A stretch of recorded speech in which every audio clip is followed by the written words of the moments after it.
daily stream of the scripture, and I am your host, Raymond.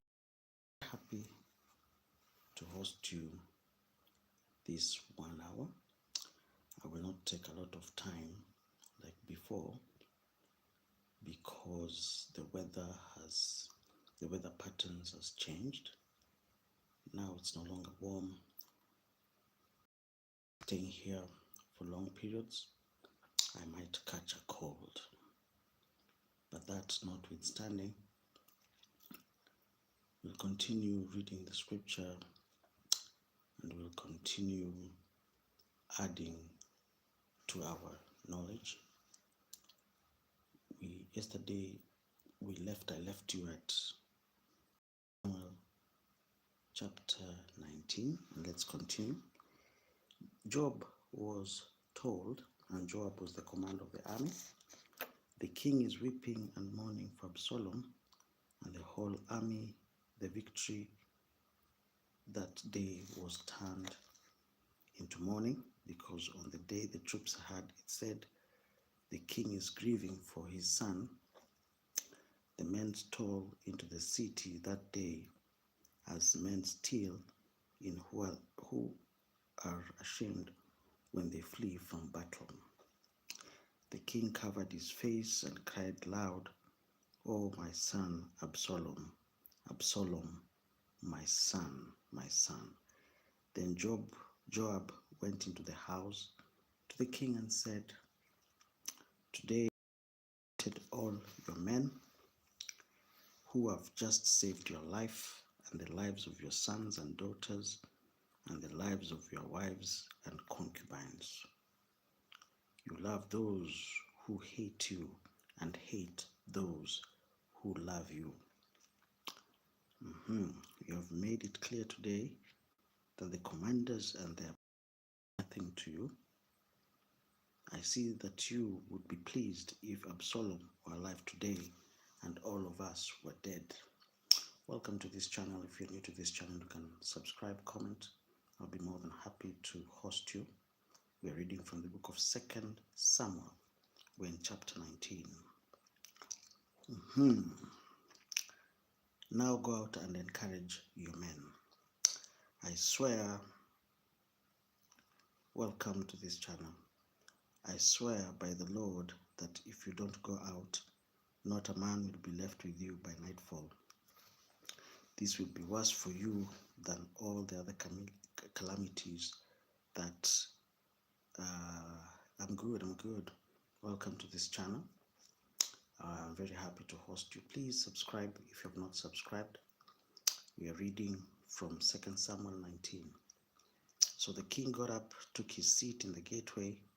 When the men were told the king is sitting in the gateway, they all came before him. Meanwhile, the Israelites had fled to their homes. In 2 Samuel chapter 19, it is the news of the death of Absalom had spread in the entire Israel, and King David was mourning for his son Absalom. So let's continue. So throughout the tribes of Israel, all the people were arguing amongst themselves, saying, "The king delivered us from the hand of our enemies. He's the one who rescued us from the hand of the Philistines. But now he has fled the country to escape from Absalom. And Absalom, whom we anointed to rule over us, has died in battle." So there was a moment of confusion, and they did not know who was who or what was to happen, because Absalom died in battle. So King David sent his message to Zadok and Abiathar, the priests, asked the elders of Judah, "Why should you be last to bring the king back to his palace?"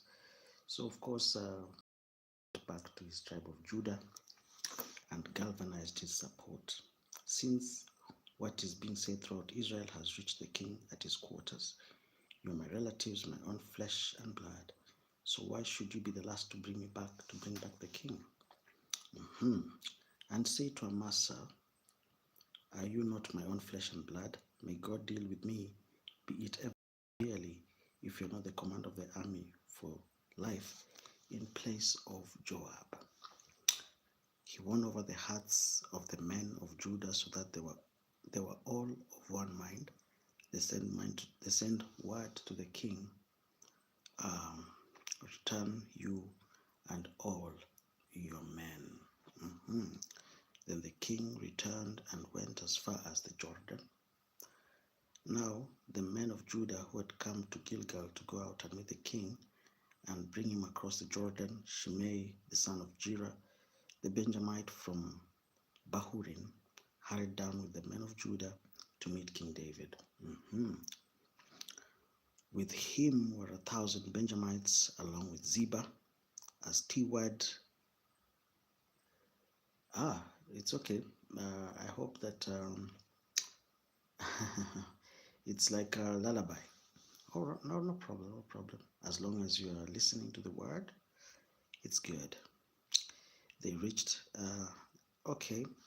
So before people fall asleep, I will give you a synopsis, or I'll give you a context what is happening in 2 Samuel chapter 19.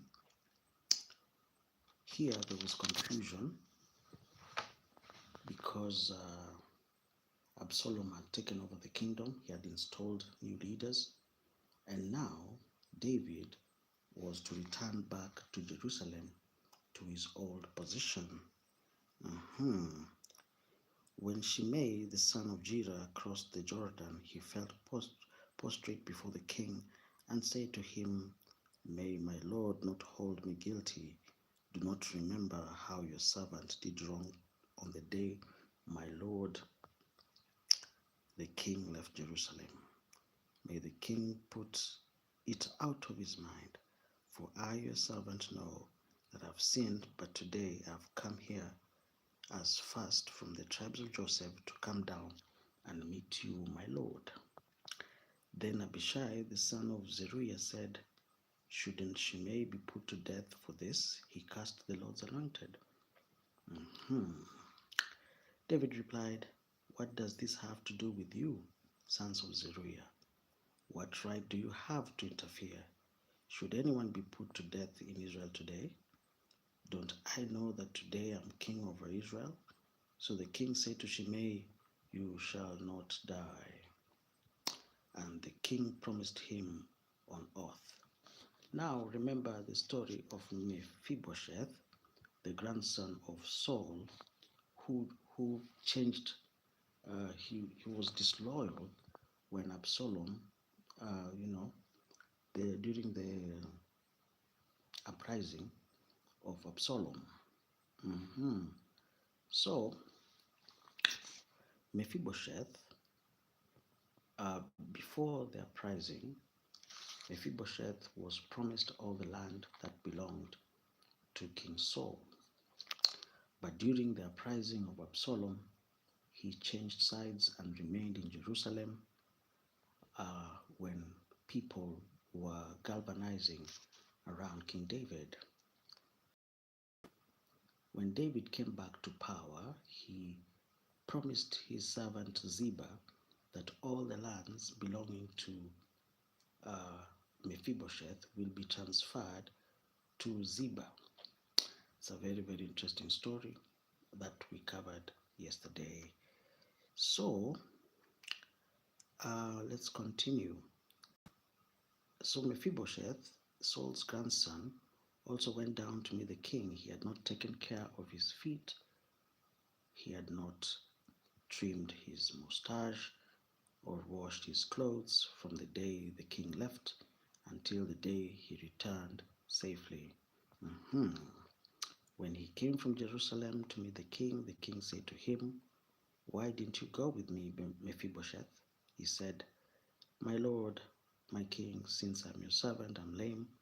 I said, I will not have my donkey saddled and will not ride on it so that I can go with the king. But Ziba, my servant, betrayed me, and he has slandered your servant to my lord the king. My lord the king is like an angel of God, so do whatever you wish.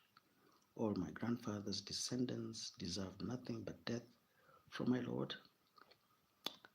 mm, the king, but you gave your servant a place amongst those who eat at your table. So what right do I have to make any more appeals to the king? Mhm.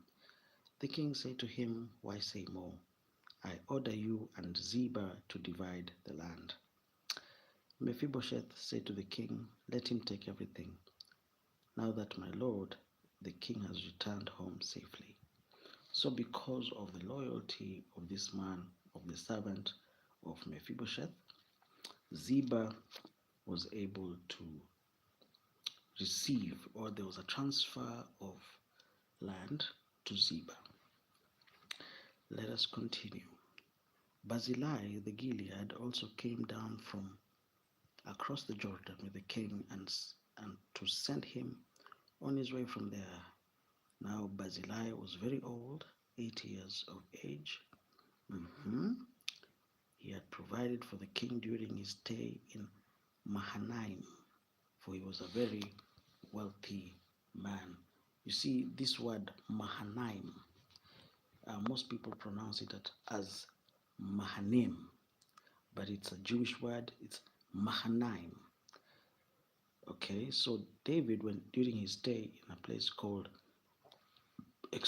Mahanaim, somebody provided for him during his stay there, and that man was called Barzillai.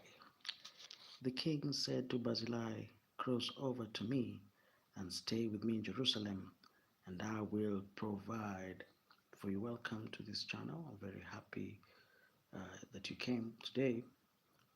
Welcome to your happy hour. But Barzillai answered the king, how many more years shall I live that I should go up to Jerusalem with the king? I'm now 80 years old. Can I tell the difference between what is enjoyable and what is not? Can your servant taste what he eats and drinks? Can I still hear the voices of male and female singers? Why should your servant be an added burden to my Lord? Okay, let's meet in the next video. Very happy that you are here. Happy hour will end at exactly 3.